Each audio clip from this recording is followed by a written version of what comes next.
Okay, so if I'm hearing the question is,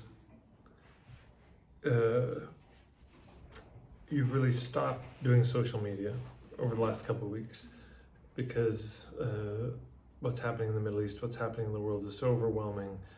What you're offering seems very trivial in the face of that, to be, posting about, like you're saying, the Mindful Mondays and all that. And so there's two things that are true I'm hearing. One, you need clients. That hasn't stopped. You need to sustain yourself in your business. But it feels like one of those avenues has been cut off because you can't figure out a way to engage respectfully on social media. That you don't, it's almost like you don't want to be full activist because you feel like that doesn't have anything to do with the business, and maybe you'd alienate people and you'd lose business. Maybe it's just not so connected to your business, but then if you say nothing, then that also doesn't feel good. Yeah.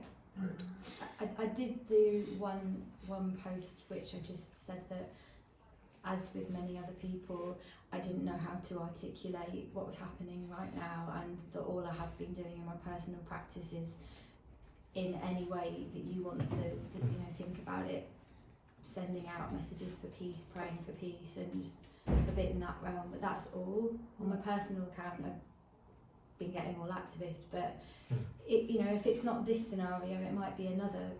I hope Sure. not a bit in a lifetime. But how do you stay within integrity to both your business and your core beliefs, and not shut people out or disengage people? How would you shut them out or disengage them? You mean by saying something they disagree with or offended by? Perhaps, yeah. Like some people just full stop don't bring their politics into their business, which is totally fine. But then how, when it's something that isn't, it's a passion, it's a offering, it's a dharma, it's a whatever, and it's a business?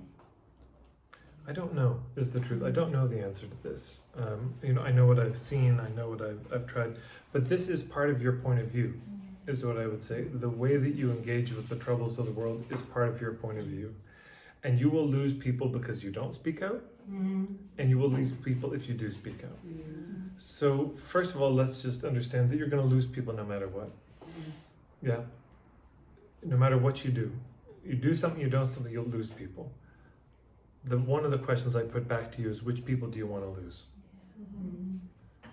Who do you want to have as clients? So that's part of it. Just not to be lost in the, oh my God, if I say something, I'll lose people. That's already happening. There's a sort of premise, well, I could have everybody, but we can't.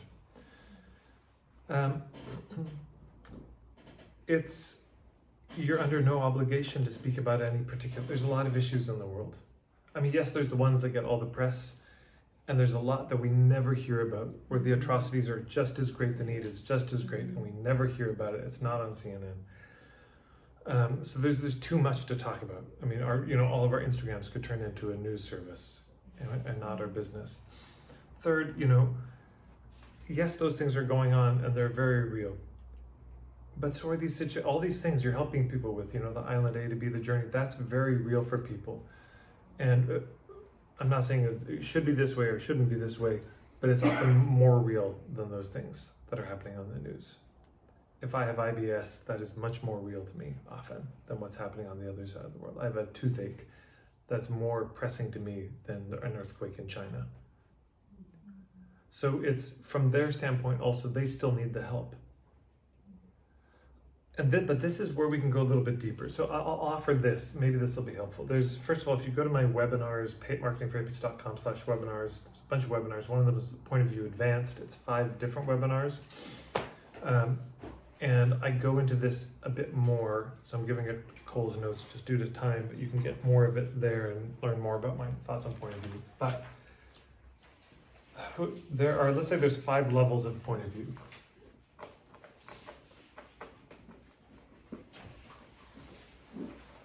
And what's interesting, I just noticed this, that almost always people are only talking about one level. When we're talking point of view, they stick to this one level, and this is the level we've been talking about today, but it's the level of the individual, right? You want to get from Island A to B, and here's what's happening in your life, here's what you're doing, these are the choices you're making that are leading to those symptoms. and this is what you can do as an individual. Yeah, it's looking at that. It's kind of looking at the lifestyle side of it. It's looking at the personal choices, your responsibility to deal with it. And this is important because this is a ground zero for a lot of people. This is where people live, and if you skip this, you can lose people because it can suddenly become very academic, abstract, as you'll see in the next levels. But if this is the only level you do, you also lose people, or there's not as much depth as there could be. This is certainly where it starts for people. So this is, at this level, you could say, there's the kind of the DX, the PX, and the RX, the diagnosis, the prognosis, the prescription of here's what's happening for you, here's what you can do about it. Individual solutions. But there's also the interpersonal, right? There's, this is Zena here does family constellation stuff, but there's that, it's not like all our problems are just personal. Yeah, if you have IBS and it's caused by stress, most of the causes of your stress probably walk on two legs and talk back to you. It's there's other people who are involved. There's a system that is causing that stress. It's really not just you as an individual. Almost any issue you can think about that you struggle with has an interpersonal level. This is family, friends, community. Yeah, present time right now in your life that are contributing to these things. This is the kind of intimate, I would say. Intimate, interpersonal, yeah. It I suppose extends also out into community, but this is in your lived life, present time. But then there's also the institutional.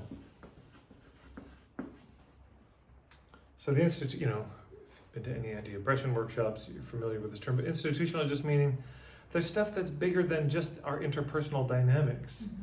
There are laws, there are policies, there's infrastructure that's built. Why do we sit down at a table in a restaurant with a plate and a knife and fork? Why do we eat like that? Because that's what's there. That's why we do that.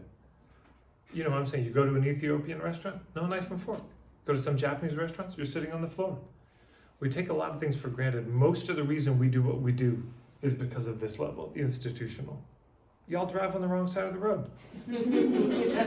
All of your cars are broken. They got the steering wheel on the wrong side. Right? When I was driving on the roads in Wales, that was an institutional problem. It's just blind corners everywhere. The cement is narrow. It's terrifying. That's Cornwall. Is it worse? Okay. Anyway, so that's an example of institutional, right? The trouble is not personal. It's not me as a driver. I'm a great driver. If my insurance is watching this, I'm a perfect driver. But but it's not just the interpersonal. It's not just the other drivers. How about this? There are roads, and we have cars. That's institutional. Yeah. There's also level 4 is the intergenerational. Most of the problems we have, this is inherited stuff. These first 3 are just present time. But then there's the intergenerational. And the intergenerational, this is, all the ancestral stuff. This is where those institutions came from in the first place. Yeah. So, and then there's I never know what to call this one. Well, let's call it the kind of infinite, the intergalactic, this is the biggest picture you can hold about it, of why is this happening. So let me sort of tie this back to the question. The first thing I would urge you all to do is to really be thinking this through. Okay, I get the individual cause of this island A, these problems that people are having, but what is the interpersonal? And sometimes, it may not all of these are going to be equal, and not all equally profound, or maybe you just can't see that right now, and you will later. But you just start with what you know, because that stuff you can share on social media too. Yeah, that stuff is compelling. Now here's the next thing you can do, which I've never said before, but it's occurring to me now. You could take the issues that you see in the news, and you can do the same thing. And then you can look for the intersections. Where does your work intersect with these issues that you care about so much? Yeah. And you can be speaking about the connections you see. You might say, something I'm seeing in the news that concerns me a lot is the way these indigenous people are being oppressed. Now, what does that have to do with my herbalism? It seems to have nothing to do with it. But at the same time they're being oppressed, I'm seeing, YouTube shadow banning herbalists. I'm seeing the demonization of folk medicine in favor of allopathic medicine. Yeah. And this is indigenous folk medicine, herbalism. This has been oppressed for a long time. There are connections that can be made legitimately.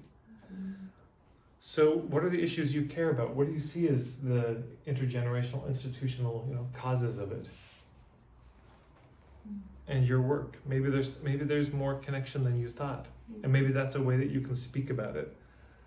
Of course, also with our social media, if we're going to use it, and you don't have to. Social media is completely not required to grow a business at all. Zero. There is no need for it. Useful. I use it. It's a place to share funny memes, but it's not needed. And if you're interested in more on that, check out on YouTube Bradley Cooper. he moonlights as a marketing coach. No, Bradley Morris, How to Market Without Social Media. Just hit that on YouTube and you'll find some stuff. You don't need to, but you can. And if you're going to, you can be using your social media as a kind of activism too. It doesn't just have to be this individual level. You can be saying, I care about these institutional causes, and here's a nonprofit that I've decided to partner with. And I'm raising money for them. Or there's a law that's being, please call your representative today on this issue. You can use social media in a lot of powerful ways to lift up and raise money for, showcase, spotlight, other voices too. So I'll leave that there, but that's what occurs to me. Yeah.